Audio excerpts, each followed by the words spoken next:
अस्सलाम वालेकुम। PSG के एकेडमी में आप सब लोगों को वेलकम करते हैं।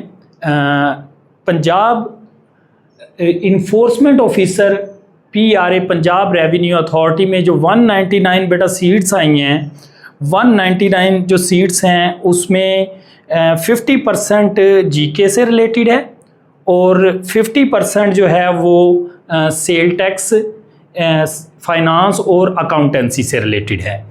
My name is Waqar Nazir, MPhil commerce from Bahauddin Zakariya University, PIFA from Pakistan Institute of Public Finance and Accountancy. 15 year बेटा मेरा एक्सपीरियंस है टीचिंग का, और मैं आपको आज इन 3 सब्जेक्ट में जो फर्स्ट सब्जेक्ट है अकाउंटिंग, उसकी बेसिक्स आज आप लोगों के सामने डिस्कस करूँगा। What is accounting? जब भी आपसे बेटा पूछे what is accounting, accounting is the language of the business. 2 लफ्ज़ों में accounting is a language of the business. अगर आपसे पूछा जाए व्हाट इज बिजनेस, तो बिजनेस क्या है?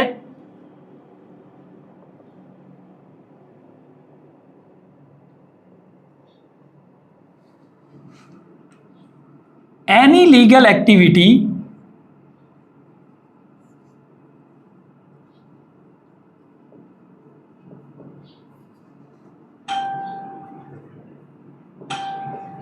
which is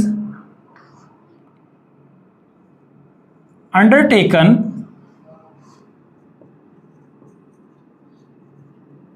for the purpose of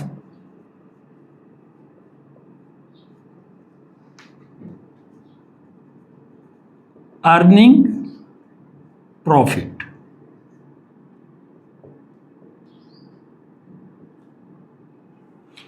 any legal activity, कोई भी कानूनी तौर पर जायज काम जो कि नफा कमाने के लिए इख्तियार किया जाता है, कारोबार कहलाता है। एनी लीगल एक्टिविटी का क्या मतलब है? कोई भी जिस कंट्री में आप वो बिजनेस कर रहे हो, उस कंट्री की गवर्नमेंट उस बिजनेस को करने को अलाउ करे, इट मींस वो उस कंट्री में लीगल है। ठीक है। एक्टिविटी हम क्या कर सकते हैं बिजनेस में? या हम गुड्स का बिजनेस कर सकते हैं या हम सर्विसेज का बिजनेस कर सकते हैं। 2 ही तरह से बिजनेस कर सकते हैं।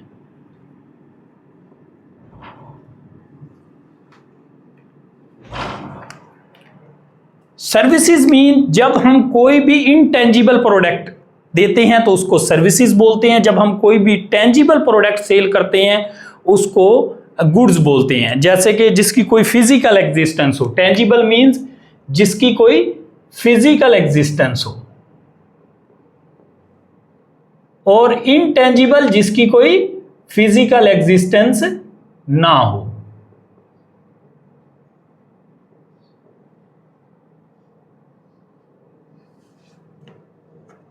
अब देखें टेंजिबल बिजनेसेस कौन कौन से हैं। कोई भी बिजनेस जो आप कर रहे हैं, फर्नीचर का बिजनेस हो रहा है, या आप बात करते हैं कोई भी ट्रेडिंग बिजनेस हो रहा है जिसमें कोई फिजिकल प्रोडक्ट आपके पास आ रही है, वो आपका गुड्स का बिजनेस कहलाता है।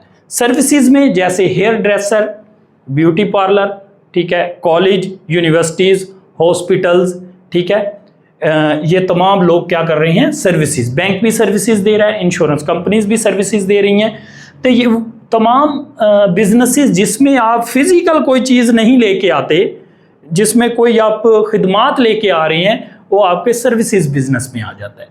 Which is undertaken, why business, एक क्वेश्चन जहन में आता है ना, वाई बिजनेस, क्यों बिजनेस, क्यों सर? बिजनेस इसलिए किया जाता है to solve the society problem.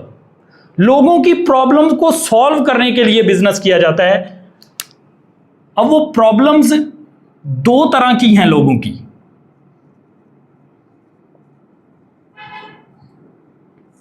Need and wants. Need and wants. जितने भी बिजनेसेस हो रहे हैं वो लोगों की यही 2 प्रॉब्लम सॉल्व करने के लिए आते हैं। नीड मतलब anything which is essential for living, जो कि जिंदगी गुजारने के लिए जरूरी है, वो नीड है।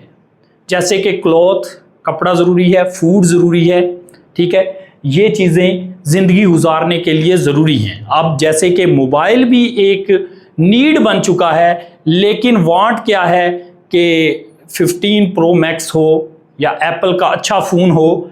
इसी तरह से सिंपल बाइक भी हमारी नीड पूरी कर सकती है। हम घर से यहाँ तक अगर आप लोगों ने आना है तो उसके लिए आपको कोई ना कोई कन्वेंस चाहिए होगी, लेकिन आप की चाहत होगी कि कोई अच्छी गाड़ी या किसी अच्छी बाइक पर मैं ट्रैवल करके आऊं। वांट क्या है? Need plus desire is equal to want. जब भी नीड के साथ आपकी डिजायर भी ऐड हो जाए तो ये वांट बन जाती है। ठीक है बेटा। Any legal activity which is undertaken means to solve the society problem. क्या एक्टिविटी करेंगे? या गुड्स देंगे या सर्विसेज देंगे। ठीक है। और प्रॉब्लम्स सोसाइटी की क्या हैं? लोगों की जरूरतें हैं, लोगों की चाहतें हैं। बिजनेसेस लोगों की नीड्स को पूरा करने आते हैं और वांट्स को पूरा करने आते हैं।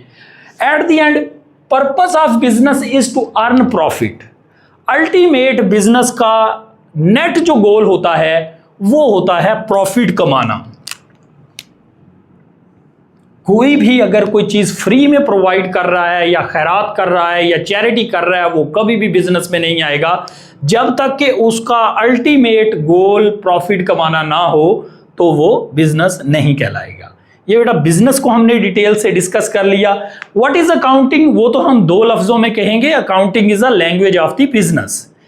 जब वो कहते हैं व्हाट इज बिजनेस, तो हम कहते हैं any legal activity which is undertaken for the purpose of earning profit is called business. तो एक्टिविटी क्या है, लीगल क्या है, उसमें नीड एंड वांट क्या है, ये हमने डिटेल से डिस्कस कर लिया। अब हम अकाउंटिंग को डिटेल से डिस्कस करेंगे। What is actually accounting?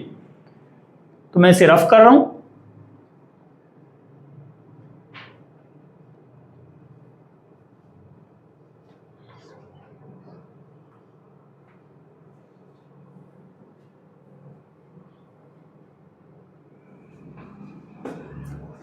Accounting को हम वर्ड बाय वर्ड समझेंगे, क्योंकि जब भी बेटा इंटरव्यू में आप लोग जाते हैं या आपसे पूछा जाता है व्हाट इज अकाउंटिंग, तो आप अकाउंटिंग की डिटेल में डेफिनेशन बताते हो, लेकिन अकाउंटिंग में से ही वो कोई क्वेश्चन आपसे पूछ ले तो आप उसका आंसर नहीं दे सकते। जैसे देखें, इसको वर्ड बाय वर्ड हम डिस्कस करेंगे। What is accounting? Accounting is a system in which we identifies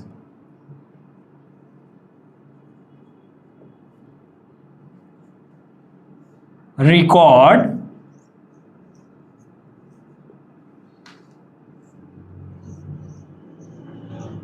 communicate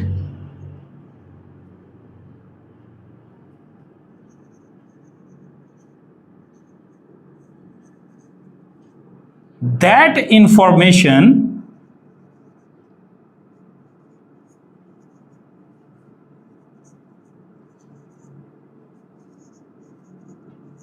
which is relevant, reliable,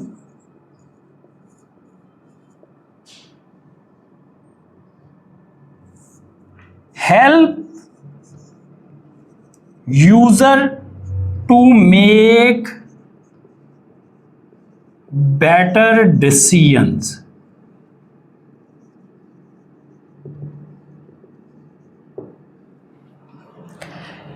ये वर्ड बाय वर्ड बेटा हम चीज़ें इस वजह से सीख रहे हैं ताकि कोई भी किसी किस्म का एमसीक्यूज बने या कोई भी आपसे पॉइंट पूछा जाए आप उसकी एक एक चीज़ को अच्छे से जानते हो। Accounting is a system in which we identifies, record, communicate that information which is relevant, reliable, इसके साथ एक और वर्ड में ऐड करूंगा, कंपेयरेबल,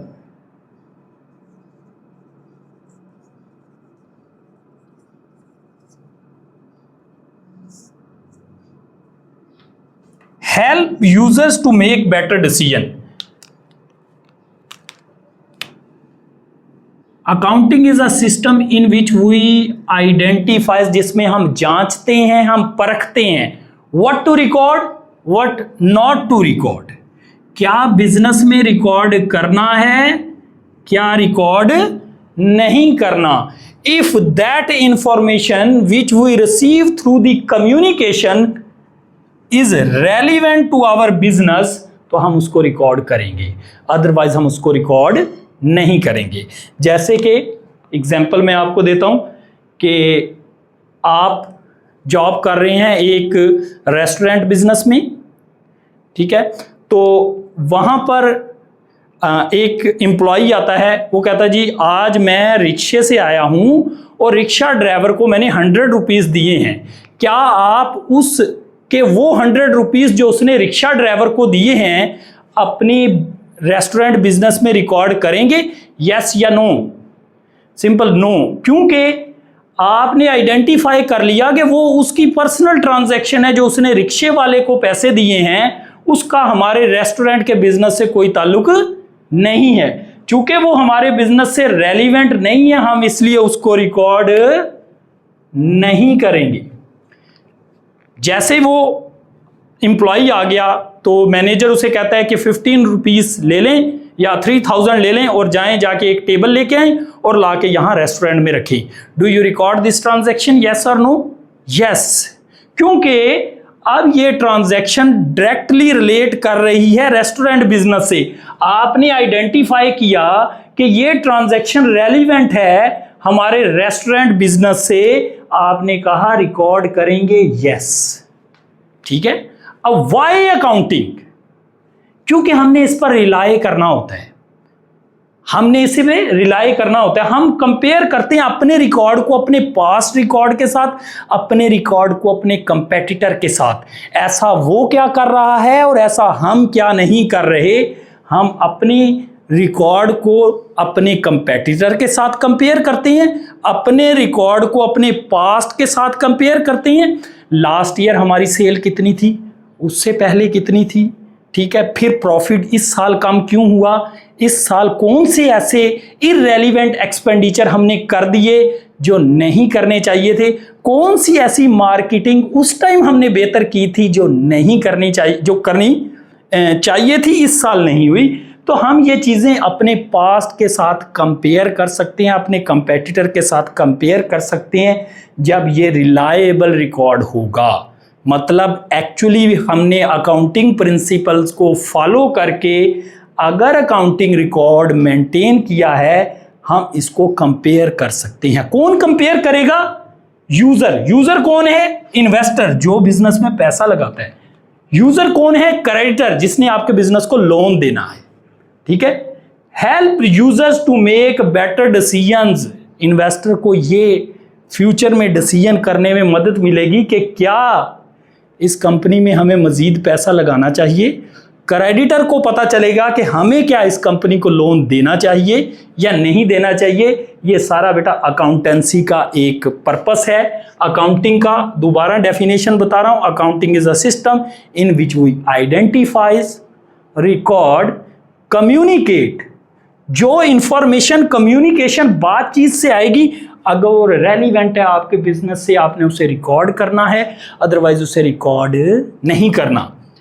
और रिकॉर्ड रिलायबल होना चाहिए क्योंकि हमने इस पर रिलाय करना है. हम कंपेयर करते हैं अपने रिकॉर्ड को अपने पास्ट के साथ, हम कंपेयर करते हैं अपने रिकॉर्ड को अपने कंपेटिटर के साथ. ये हेल्प देता है किसको?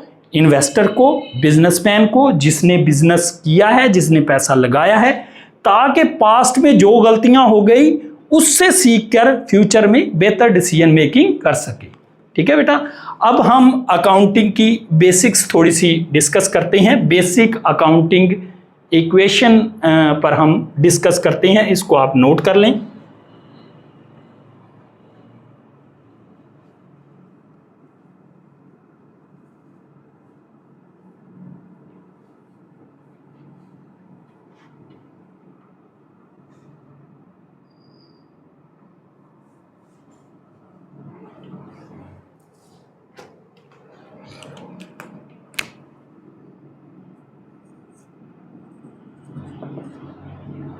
बेसिक्स अकाउंटिंग की सीखने के लिए हमें बेसिक अकाउंटिंग इक्वेशन को कंप्लीट जानना ज़रूरी है।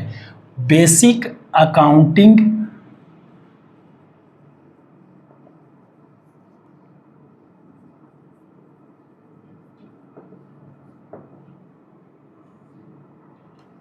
बेसिक अकाउंटिंग इक्वेशन क्या है? एसेट्स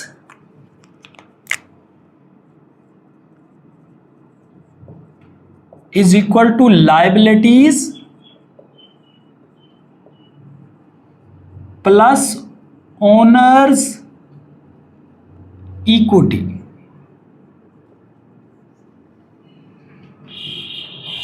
यही डिटेल टोटली आपकी फाइनेंशियल पोजीशन को शो करती है किसी भी बिजनेस की। कहीं भी हमने पैसा इन्वेस्ट करना है, हम सबसे पहले उस बिजनेस की फाइनेंशियल पोजीशन को देखेंगे। वो बेसिकली बेसिक अकाउंटिंग इक्वेशन से ही निकल कर आगे सारी चीज़ें बनती हैं, बैलेंस शीट वगैरह। अब इसमें हम सबसे पहले देखेंगे कि एसेट्स क्या है। Assets are economic resources of the business, provide benefit to the business. कारोबार में जो मालिक की मलकियत होते हैं और उसको कमाने का जरिया बनते हैं। देखें, एसेट्स को समझना बहुत ही आसान है। This white board is an asset, shirt is an asset, building is an asset, mobile is an asset. अब इसमें ये जो मैं एसेट्स की बात कर रहा हूँ, इसमें कुछ मेरे पर्सनल एसेट्स हैं जो कि मुझे फ़ायदा दे रहे हैं, कुछ इस अकेडमी के एसेट्स हैं। जैसे हम वाइट बोर्ड की बात करते हैं, अभी भी इसको बेनिफिट दे रहे हैं और फ्यूचर में भी इसके लिए सर्विसेज प्रोवाइड करते रहेंगे और बिजनेस का सोर्स ऑफ रेवेन्यू बनेगी। ठीक हो गया। एसेट्स जो है वो मेन में एसेट की टू टाइप हैं, करंट एसेट्स और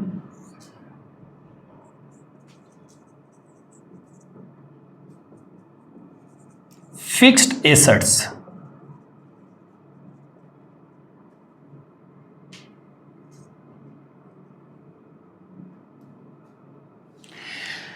current assets are those assets which provide benefit to the business short term, जो कि कारोबार को थोड़े अरसे के लिए फायदा देते हैं, करंट एसेट्स कहलाते हैं। Less than 1 year, short term से मुराद अकाउंटेंसी में जब भी बात की जाएगी, शॉर्ट टर्म से मुराद लेस देन 1 ईयर, मोर, और लॉन्ग टर्म से मुराद मोर देन 1 ईयर। कुछ लोग मीडियम टर्म में ले जाते हैं 5 ईयर तक और more than 5 year long term. ठीक है। करंट एसेट से मुराद बिजनेस को जो शॉर्ट टर्म पीरियड के लिए बेनिफिट देंगे वो करंट एसेट्स कहलाएंगे, और फिक्स एसेट जो बिजनेस को लॉन्ग टर्म के लिए बेनिफिट देंगे। यहां पर पैसा आपका सर्कुलेशन में रहेगा टोटली करंट एसेट्स में। ठीक है। देखें, करंट एसेट्स कौन कौन से हैं, जैसे कि कैश करंट एसेट है, वो आपके पास है कैश, या वो बैंक में पड़ा है, करंट एसेट है। इसके अलावा डेटर्स या अकाउंट रिसीवेबल, जिन्हें हम कोई चीज़ उधार बेचते हैं, उनसे पैसा लेना होता है, वो आपका करंट एसेट है। इसके अलावा आपका स्टॉक या inventory, anything which is available for sale, anything which is available for use और कंज्यूम, वो आपकी इन्वेंट्री कहलाती है। ठीक है। इसके अलावा आपने बिजनेस में किसी को एडवांस दिया हुआ है, वो आपके करंट एसेट है। इसके अलावा आपने बिजनेस में पैसा कहीं इन्वेस्ट किया हुआ है शॉर्ट टर्म पीरियड के लिए, वो भी आपका करंट एसेट है। आपने कोई एक्सपेंस एडवांस में किया हुआ है, फर्ज करो प्रीपेड रेंट दे दिया आपने, एडवांस रेंट दे दिया, वो भी आपका करंट एसेट है। ठीक है। फिक्स एसेट की फर्दर 3 टाइप्स हैं। फिक्स एसेट समझ आ गया, जिसका बेनिफिट मोर देन 1 ईयर होगा, वो फिक्स एसेट कहलाएगा। अब फिक्स एसेट की 3 फर्दर टाइप है main. Tangible fixed asset, intangible fix asset और नेचुरल रिसोर्सेज, या हम इसको वेस्टिंग एसेट्स के नाम से भी लिखते हैं।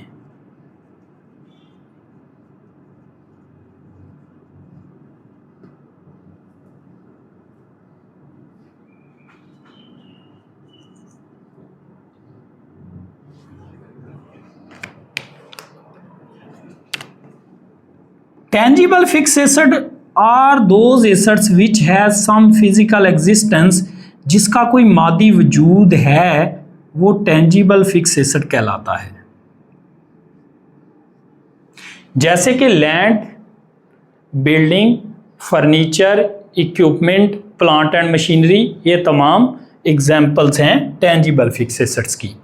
Intangible fix assets are those assets which has no physical existence, जिसका कोई मादी वजूद तो नहीं है लेकिन वो बिजनेस के एसेट्स बनते हैं। तकरीबन टेंजिबल आप सब लोगों ने देखे हैं और आप लोगों ने ज़्यादा सुने हुए हैं। टेंजिबल फिक्स एसेट कौन कौन से हैं? लैंड, बिल्डिंग, फर्नीचर, इक्विपमेंट वगैरह टेंजिबल हैं। और इनटेंजिबल जिसकी कोई फिजिकल एग्जिस्टेंस नहीं है, जैसे कि गुडविल, किसी अदारे की अच्छी रिप्यूट, मार्केट में उसका नाम बन गया है, वो उसकी गुडविल कहलाती है, वो भी आपका इनटेंजिबल एसेट है, फिक्स एसेट। मैं किसी भी ब्रांड का नाम नहीं लूँगा। इस तरह से बहुत से ब्रांड्स हैं जिनका नाम बन गया, रिप्यूट बन गया, आप उसके रिप्यूट की वजह से ही उस चीज़ को बार बार परचेज करते हो। गुडविल हो सकता है इसमें।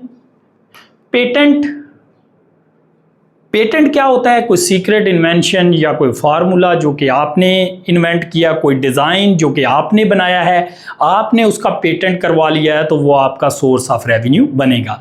इसी तरह से ब्रांड नेम, ठीक है, ब्रांड नेम, किसी कोई भी आपका नेम बन गया है ब्रांड का, तो आप उसको आगे कहीं भी आप उसकी ब्रांच देंगे तो आप उसकी जो है वो उसकी फ्रेंचाइजिंग कॉस्ट जो है वो चार्ज करेंगे, ठीक है। ब्रांड नेम हो सकता है। कॉपीराइट ज़्यादातर आपकी सीडीज़, कैसेट्स वगैरह या मूवीज़ या बुक्स पर कॉपीराइट्स जो है वो आप ले सकते हैं। जो चीज़ आपने कोई बुक लिखी है वो आपके कॉपीराइट्स में आ जाएगी, ठीक है।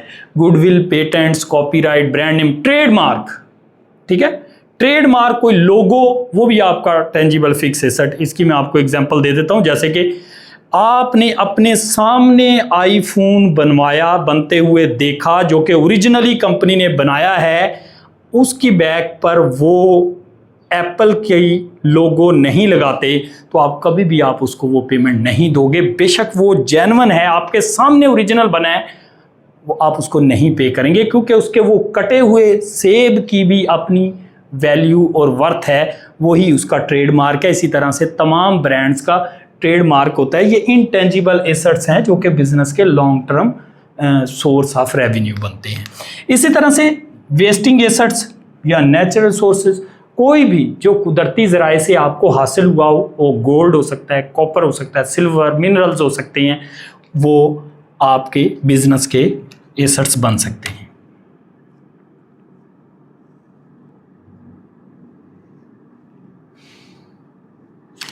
इसके अलावा लायबिलिटीज और ओनर इक्विटी क्या है? जब भी आप बिजनेस स्टार्ट करते हैं, सबसे पहले देखें, मैं आपसे बात करता हूं कि आप बिजनेस क्यों नहीं करते, आपका एक ही जवाब होगा कि सर पैसे नहीं है मेरे पास। सबसे पहले हमें कैपिटल की ज़रूरत होगी, इन्वेस्टमेंट की ज़रूरत होगी। वो इन्वेस्टमेंट हम दो ही सोर्स से ला सकते हैं, या हम खुद के पैसे को बिजनेस में इन्वेस्ट कर सकते हैं, या हम लोगों से उधार लेकर पैसे को बिजनेस में इन्वेस्ट कर सकते हैं। तो ओनर इक्विटी, ओन मनी, और लायबिलिटीज, पीपल मनी, जो कि हम लोगों से उधार लेकर के बिजनेस में इन्वेस्ट करते हैं। तो ये दो ही सोर्स है। अच्छा, ये जैसे हम पैसा लेते हैं तो सबसे पहले हम इन्हीं चीज़ों में इन्वेस्ट करते हैं, एसेट्स में पहले पैसा लगाते हैं, फिर वो जो है बाद में हमें कमा के देते हैं वही एसेट्स, ठीक है। लायबिलिटीज आपको क्लियर हो गया कि पीपल मनी, लोगों से उधार लिया, बैंक से उधार लिया, दोस्तों से उधार लिया, या जिससे भी लेके हमने बिजनेस पे लगाया, जब कमाएंगे हमने उनको वापस करना है। ये बिजनेस की के ऊपर डेट्स हैं, ठीक है। लायबिलिटीज दो तरह की होती हैं, एक तो शॉर्ट टर्म लायबिलिटीज और दूसरी लॉन्ग टर्म लायबिलिटीज।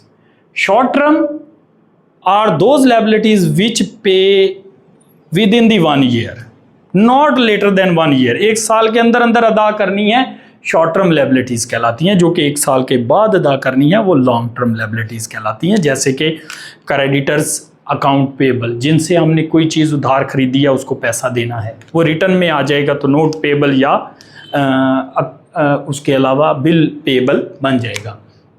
इसी तरह से ओनर इक्विटी, अगर तो हम अकेला ओनर है, सोल ओनर है, तो वो उसका अपना ही पैसा होगा, तो जाहिर सी बात है प्रॉफिट भी उसी को जाएगा।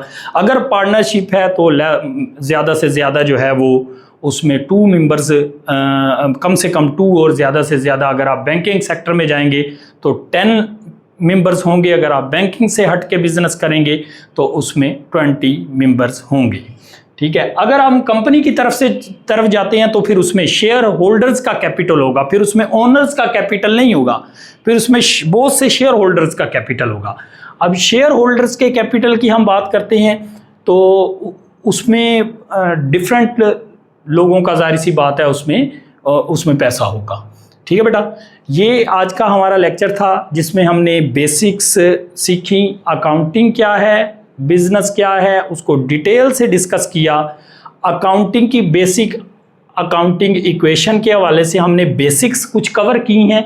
ठीक है, नेक्स्ट लेक्चर में हम इसी तरह से अभी बेसिक्स को लेके चलेंगे। आपकी तमाम जो बेसिक्स, जो कि शॉर्ट क्वेश्चंस वहाँ पर जो MCQs बन सकते हैं आपके टेस्ट में, वो तमाम बेसिक्स हम इंशाल्लाह ताला नेक्स्ट साथ लेक्चर्स में ऐड करते जाएंगे।